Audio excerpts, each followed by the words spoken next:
ಓಂ ಅಸ್ಮದ್ಗುರುಭ್ಯೋ ನಮಃ. ಆಪರಾಮಪಹರ್ತಾರಂ ದಾತಾರಂ ಸರ್ವಸಂಪರಾಂ ಲೋಕಾಭಿರಾಮಂ ಶ್ರೀರಾಮಂ ಭೂಯೋ ಭೂಯೋ ನಮಾಮ್ಯಹಂ. मनोजवं मारुततुल्यवेगं जितेन्द्रियं बुद्धिमतां वरिष्ठं वातात्मजं वानरयूथमुख्यं श्रीरामदूतं शिरसा नमामि. జై శ్రీమన్నారాయణ. సుందరకాండ ముగింపు సందర్భంలో అనుసంధానం చేయవలసినటువంటి సర్గలను మనం ఒక్కొక్కటిగా అనుసంధానం చేసుకుంటున్నాం. నిన్న నాగపాశ విమోచన సర్గను మనం చెప్పుకున్నాము. ఈరోజు ఆదిత్య హృదయ సర్గను అనుసంధానం చేసుకుందాం. సూర్యుని యొక్క అనుగ్రహాన్ని లభింపజేసేటువంటి సర్గ ఇది. జాతకంలో జన్మకుండల్లో ఎవరికైనా రవి దశ జరుగుతున్న వాళ్ళు కానీ, రవి ఉన్నటువంటి స్థానము అనుకూలత లేనటువంటి వాళ్ళు కానీ ఈ ఆదిత్య హృదయ సర్గను పారాయణం చేసినట్లయితే ఆ బాధల నుంచి ముక్తి లభిస్తుంది. ఆరోగ్యానికి ఆనందాన్ని ఇచ్చేటువంటి సర్గగా దీన్ని మన పెద్దవాళ్ళు చెబుతారు. సూర్యోపాసన చేసే వాళ్ళంతా కూడా ప్రతిరోజు కూడా ఉదయము సాయంత్రం కూడా సూర్యుని వైపు తిరిగి ఈ సర్గను అనుసంధానం చేయడం వల్ల సంపూర్ణ ఆరోగ్యత లభిస్తుంది, శత్రు బాధలు తగ్గిపోతాయి.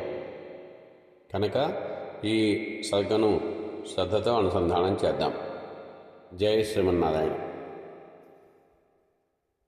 తతో యుద్ధపరిశ్రాంతం సమరే చింతయా స్థితం రావణం చాగ్రతో దృష్ట్వా యుద్ధాయ సముపస్థితం. తతో యుద్ధపరిశ్రాంతం సమరే చింతయా స్థితం రావణం చాగ్రతో దృష్ట్వా యుద్ధాయ సముపస్థితం. దైవతైశ్చ సమాగమ్య ద్రష్టుర్మభ్యాగతోరణం ఉపాగమ్యాద్రవీత్ రామమగస్త్యో భగవాన్ ఋషిః. రామ రామ మహాబాహో శృణు గుహ్యం సనాతనం येन सर्वानरीन् वत्सा समरे विजयिष्यसि. आदित्यहृदयं पुण्यं सर्वशत्रुविनाशनं जयावहं जपे नित्यम् अक्षय्यं परमं शिवं. सर्वमङ्गलमाङ्गल्यं सर्वपापप्रणाशनं चिन्ताशोकप्रशमनम् आयुर्वर्धनमुत्तमम्. रश्मिमन्दं समुद्यन्तं देवासुरनमस्कृतं पूजयस्व विभस्वन्तं भास्करं भुवनेश्वरं. सर्वदेवात्मको ह्येषा तेजस्वी रश्मिभावनः एष देवासुरगणान् लोकान् पाति गवस्तिभिः. एष ब्रह्मा च विष्णुश्च शिवः स्कन्दप्रजापतिः. महेन्द्रो दनदः कालो ह्यमः सोमो ह्यपाम्पतिः. पितरो वसवः साध्या ह्यश्विनो मरुतो मनुः. वायुर्वह्निः प्रजाप्राणारुतकर्ता प्रभाकरः. आदित्यः सविता सूर्यः खगः पूषा गभस्तिमान्. सुवर्णसदृशो भानुर्हिरण्यरेता दिवाकरः. हरिदस्वसहस्राचिः सप्तसप्तिर्मरीचिमान्. तिमिरोन्मथनः शम्भुस्त्वष्टा मार्ताण्ड अंशुमान्.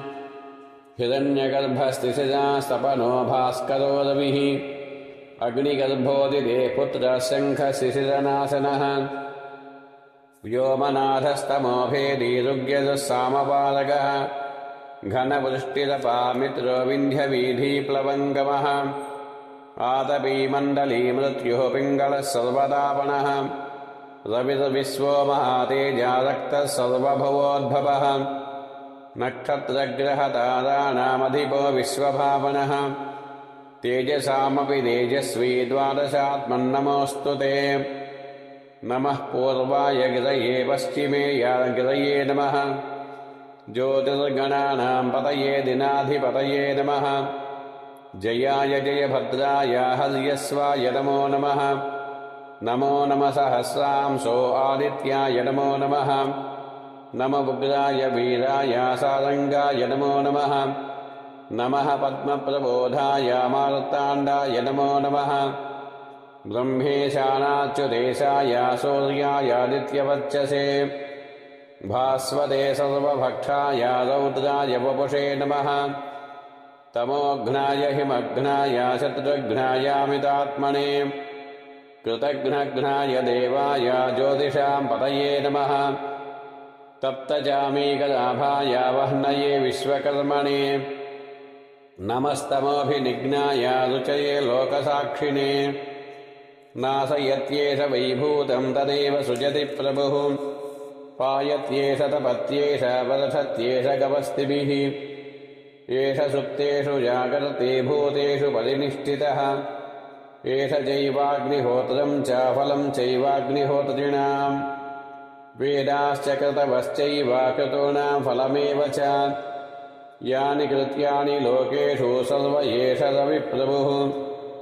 एतमापत्सु कृच्छ्रेषु कान्तारेषु भयेषु च कीर्तयन् पुरुषः कश्चित् नावसीदति राघवा पूजयस्वेदमेकाग्रो देवदेवं जगत्पतिम् एतत्त्रिगुणितं जप्त्वा युद्धेषु विजयिष्यसि अस्मिन् क्षणे महाबाहो रावणं त्वं वधिष्यसि एवमुक्त्वा तदागस्त्यो जगाम च यथागतम् एतत् श्रुत्वा महातेजा नष्टशोको भवत्तदा धारयामास सुप्रीतो राघवः प्रयतात्मवान् आदित्यं प्रेक्ष्य जप्त्वा दोपरं हर्षमवाप्तवान् त्रिराचम्यशुचिर्भूत्वा धनुरादाय वीर्यवान् रावणं प्रेक्ष्य सृष्टात्मा युद्धाय समुपागमत् सर्वयत्नेन महता वधेतस्य दृढोऽभवत् अथ रविरवदत्रिदीक्षरामं मुदितमनाः परमं प्रहृष्यमाणः निशिचरपतिसंशयं विदित्वा सुरगणमध्यगतो वचस्त्वरेति अथ रविरवदन्निरीक्षरामं मुदितमनाः परमं प्रहृष्यमाणः निशिचरपतिसंशयं विदित्वा सुरगणमध्यगतो वचस्त्वरेति इतिहासे श्रीमद् रामायणे वाल्मीकिये युद्धकाण्डे आदित्यहृदयं नाम सप्तोत्तरशततमः सर्गः अपरापहर्तारं दातारं सर्वसम्पदां लोकाभिरामं श्रीरामं भूयो भूयो नमाम्यहम् जय श्रीमन्नारायण।